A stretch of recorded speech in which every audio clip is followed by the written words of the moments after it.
The first game on Saturday afternoon is going to be very vital for Kolkata because they're taking on Delhi, who are in a comfortable position, but they're not going to be resting on their laurels. So for both teams, match number 42 from Abu Dhabi is going to be vital. Harsha, Kolkata need to pull their socks up and they need to do it quickly.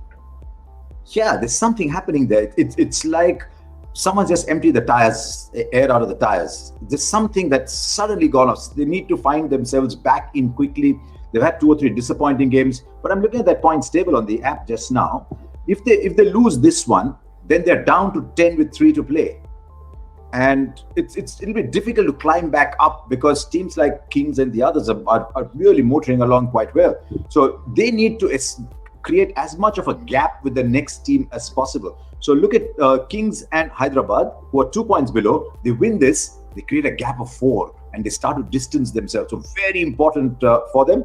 Delhi want to finish 1 or 2. They've seen what Mumbai have done with their net run rate. They've seen how Bangalore are coming. So Delhi want to start distancing themselves and play for 1 or 2. So there's lots to play in that game. Yeah, not a great opposition to do that, to start that recovery against Delhi. No. It's a tough one. I mean, they're along with Mumbai and us and Bangalore, they're playing the best cricket of the tournament so far. They've got every base covered. We've seen how good their quick bowlers are. We've seen what their talented batting lineup can do. So it's not an easy job for Kolkata. I'm not sure how they get out of it. I had Kolkata in my top 4, and I had them, probably fighting out the final. I thought if they could get that team right, but there's something going on there that has not clicked, and under the new captain it hasn't worked either. So they need to find their combination and find a way to get back into this competition very quickly, or that could be 10 points could be their lot if they keep going the way they're going, and other teams will just usurp them, and you could see a Kings 11 Punjab or a Sunrisers Hyderabad into that top 4. A new role also for Brendan McCullum. We saw him earlier in the CPL as well with the Trinbago Knight Riders. Coach of KKR, let's see what he had to say. We'd pull this out, very relevant to try and keep an idea of what possibly could be happening in there. And this is what he said after the defeat to Bangalore. Before the game, he talked about wanting to show strong intent with the batting, especially at the top of the order. Unfortunately, tonight, if anything, we probably lacked intent. That is something we're going to have to address. So sometimes it's not about the batting or the bowling. A very important word, Harsha, intent. And I met him just after the presentation the other day. We are different bubbles, so we've got to speak to each other from a distance. He was just coming to do his press conference. I was going away. And that is exactly the word he used. He said, I want to see intent in the first 6 overs. First 6 overs, I want to see my team going out there and doing it. And I think he was disappointed with the intent. I think everyone now who's been around this tournament for a long time understands that both teams are always going to be good, so you will win some and lose some. What is in your hand is intent, and I think that is what disappointed him. They need to get those top 3 going well, because they've got firepower below, but they need to get those top 3 going. Let's have a look. Obviously we'd like to look at the lineup, and first thing we do is look at possible changes. They're missing Andre Russell dearly. It's already been 1 match, another second match coming. The one bright spark of late has been Lockie Ferguson, but the problems don't lie there really. The problems are up at the top. And of course, Tom Banton maybe just looking like a fish out of water. Doesn't seem to be a scene at the moment.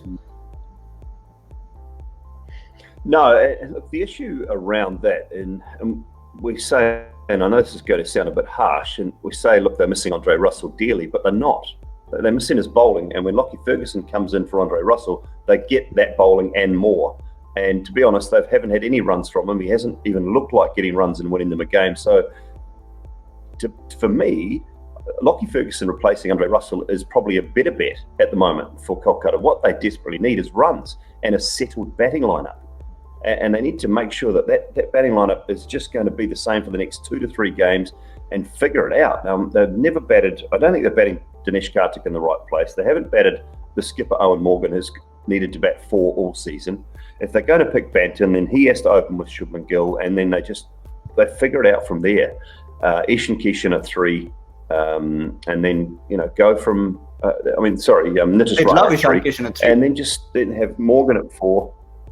Yeah, they would love Ishan Kishan at 3 after today's performance, but there hasn't been a settled lineup. The middle order has been unsettled, and I don't mind the way that they've moved the bowling around harsher. When you've got two young kids in Mavi and Nagakoti, you've got Prasid Krishna, and then you've got Ferguson and now Cummins. I don't mind that they pick two of those three young Indian pacers all the time.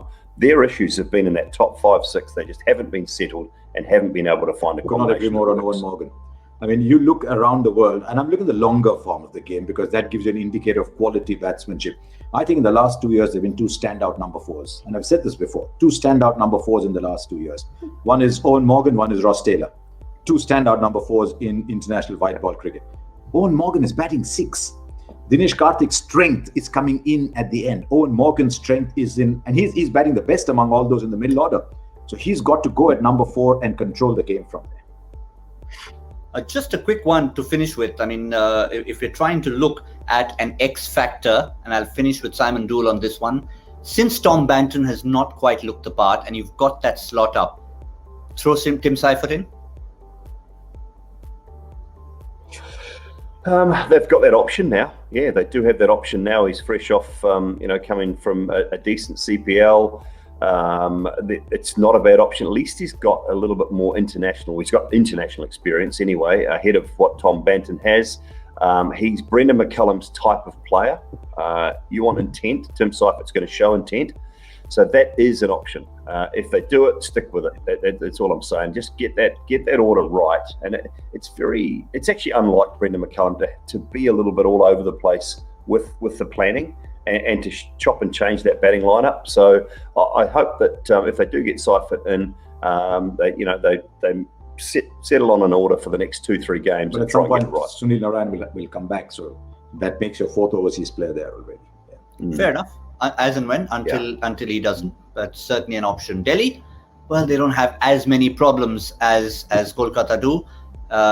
They had a couple of injury worries early on in the tournament, but they fixed that. Their form has fixed that, and Rishabh Pant is now back in the reckoning, which is why Alex Carey has made way. The only new person we saw in the last game was Daniel Sams. Now, that's the one question.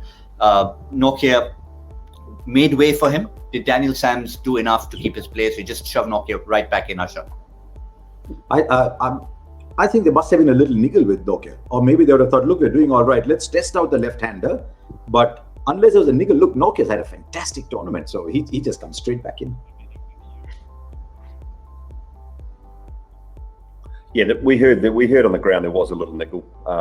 So you're spot on there, Harsh. They were just a tiny bit concerned, and so they thought they'd give Sams a crack and just give Nokia 1 game off. And I think that 1 game off meant 5 days off, and that should have them right and ready to go. Yeah, and after those 5 days off, what's the schedule looking like for the team who are aiming for numbers 1 and 2? And this is what they have left. This is tomorrow's game that we're talking about in Abu Dhabi against KKR, and then they've got another 3 days till they play Hyderabad in Dubai, then Mumbai in Dubai on the 31st, and they finish off with Bangalore in Abu Dhabi on the 2nd of November. There's some mouth-watering games there, especially because 3 of those teams want to be 1 and 2. There's some mouth-watering games there.